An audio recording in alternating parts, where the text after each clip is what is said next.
Selamat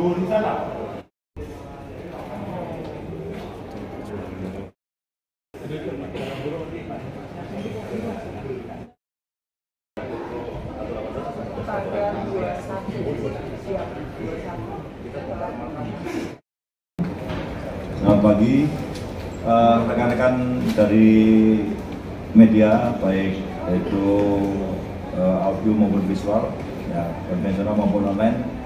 Siang hari ini Polresta Surakarta akan merilis sebuah kasus yang dilaporkan ke Polresta Surakarta yang beberapa waktu lalu sudah berjalan. Dari mulai proses pelaporan, kemudian kita kembangkan penyelidikan dan naik kepada penyidikan, yaitu tindak pidana kekerasan dalam lingkup rumah tangga yang mengakibatkan korban meninggal dunia. Korban atas nama Virgita Hayuningsih, seorang wanita umur 42 tahun, agama Islam, pekerjaan swasta, yang beralamat di Banjarsari, Surakarta. Sementara tersangka adalah suaminya sendiri, saudara AS, laki-laki 47 tahun, agama Islam, pekerjaan swasta, tinggal serumah dengan korban. Adapun kronologisnya saya bisa jelaskan sebagai berikut. Pada hari kejadian, yaitu tanggal 17 Agustus 2024, tersangka pulang dari kerja karena tersangka berprofesi sebagai penjaga parkir di salah satu tempat di Surakarta. Kemudian saat pulang kerja bertemu dengan korban, tersangka menyerahkan uang Rp30.000. Namun oleh korban, uang tersebut dikembalikan dengan menurut keterangan tersangka adalah disebarkan, jadi dikembalikan kembali kepada tersangka. Atas peristiwa itu tersangka tersinggung dan kemudian melakukan tindakan penganiayaan kepada korban. Yang pertama, menggunakan helm. Saat itu korban akan keluar, jadi pegang helm yang ada pada korban direbut, kemudian dipukulkan ke korban. Kemudian tindakan yang lainnya memukul dengan sapu ijuk sampai dengan patah. Kemudian yang menurut keterangan tim dokter yang nanti ada sambungannya dengan ekshumasi kami adalah dibanting, jadi membanting korban. Kemudian setelah kejadian tersebut, kondisi korban memburuk, kemudian dilarikan ke rumah sakit. Sesampainya di rumah sakit, dari hasil pemeriksaan, si tersangka sempat menyampaikan kepada perawatnya untuk dalam pesanannya yang bersangkutan adalah untuk menutupi artinya menyembunyikan apa yang hasil dari pemeriksaan medisnya. Nah, namun demikian karena kondisinya memburuk, setelah dilakukan perawatan hanya 3-1 hari, kemudian korban meninggal dunia. Kemudian saat berita tersebut diturunkan kepada keluarganya, keluarga korban, maksud saya keluarga si almarhumah, adiknya, saudara Y, kemudian ke rumah sakit. Dan saat proses pemulasaraan jenazah korban, saudara Y yang merupakan adik korban sekaligus saksi ini mendapati tanda-tanda yang menurut penilaian yang bersangkutan tidak wajar. Ada beberapa lebam di tubuhnya, sehingga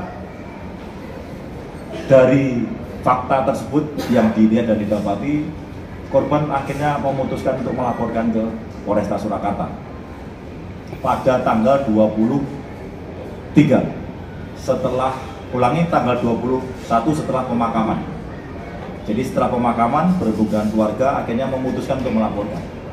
Dan atas hal tersebut, Satreskrim Polresta Surakarta mengembangkan penyidikan, memanggil saksi-saksi, beberapa saksi, sekaligus memanggil terperiksa yang kemudian menjadi tersangka, yaitu suami korban.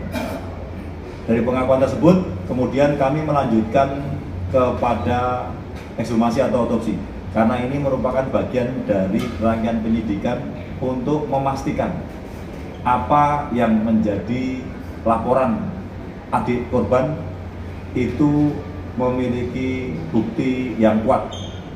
Kemudian atas persetujuan pihak keluarga secara administrasi dan prosedur kita lakukan ekshumasi. Dan betul dari hasil ekshumasi akan kami bacakan hasil dari forensik kepolisian sebagai berikut.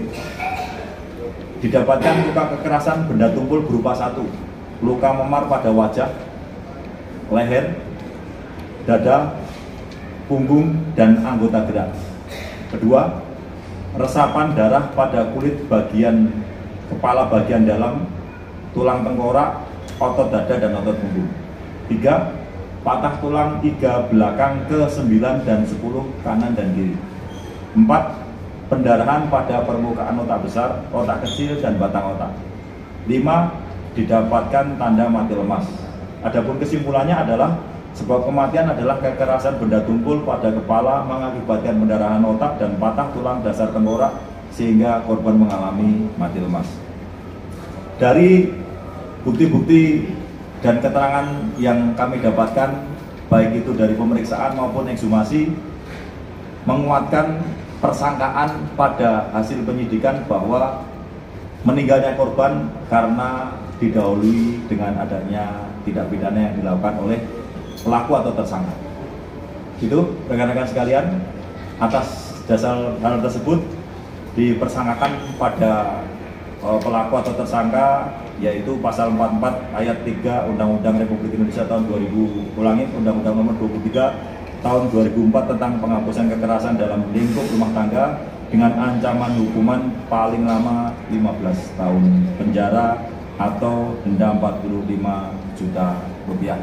Demikian yang kami sampaikan kepada rekan-rekan pada siang hari ini, dan di hadapan kita ada barang bukti yang berdasarkan hasil penyidikan menguatkan tindak pidana yang dilakukan oleh tersangka terhadap korban. Demikian. Tim penyidik, kurun waktu pernikahan mereka juga belum lama, jadi bulan Juni mereka menikah. Memang dalam perjalanan waktu ada beberapa kali hal-hal serupa dilakukan oleh tersangka kepada korban atau kepada almarhum istrinya. Dan ya. cekcok masalah ekonomi atau uang ini sudah berjalan lama atau tetap berjalan? Kalau untuk permasalahan ekonomi, apakah dimulai dari awal nikah, kita tidak menggali ke sana. Hanya pada saat kejadian si tersangka merasa tersinggung karena uang yang diserahkan kepada korban itu dilempar kembali dengan disebarkan. Yang lain?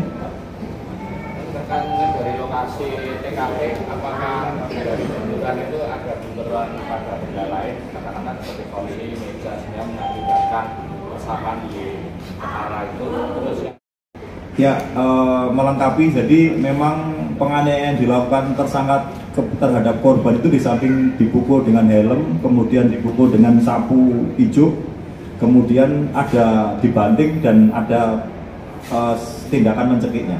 Jadi memang beberapa lebam yang diberikan keterangan oleh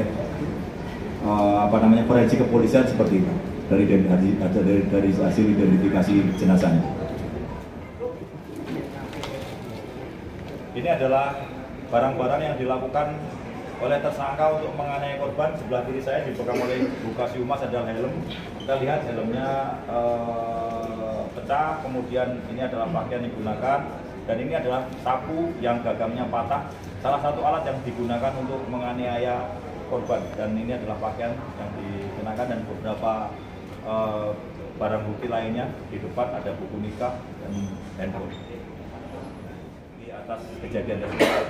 dan disebutkan beberapa kali dari penganiayaan. Ya. Itu motifnya apakah sama? Untuk motifnya mungkin di dalam perjalanan waktu ya beragam. Loh.